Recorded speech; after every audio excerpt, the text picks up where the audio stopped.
Lengah sebentar, tas langsung raib. Dua maling beraksi di Krobokan.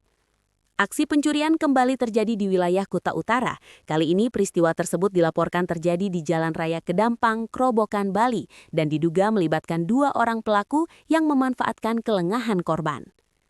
Menindaklanjuti laporan tersebut, Kanit Intel Polsek Kuta Utara bersama anggotanya langsung mendatangi lokasi kejadian untuk melakukan pengecekan tempat kejadian perkara. Berdasarkan keterangan korban, aksi pencurian terjadi saat korban sedang berada di bagian belakang lokasi. Pada waktu bersamaan, ada tamu yang datang sehingga korban sempat lengah dan mengobrol.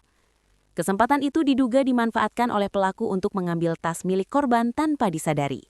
Korban baru menyadari tasnya hilang setelah situasi kembali normal. Dugaan sementara, dua pelaku bekerja sama melancarkan aksinya secara cepat dan senyap.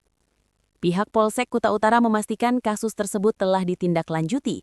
Aparat kepolisian kini tengah melakukan penyelidikan dan pengejaran terhadap para pelaku, serta mendalami keterangan saksi dan bukti yang ada di lokasi.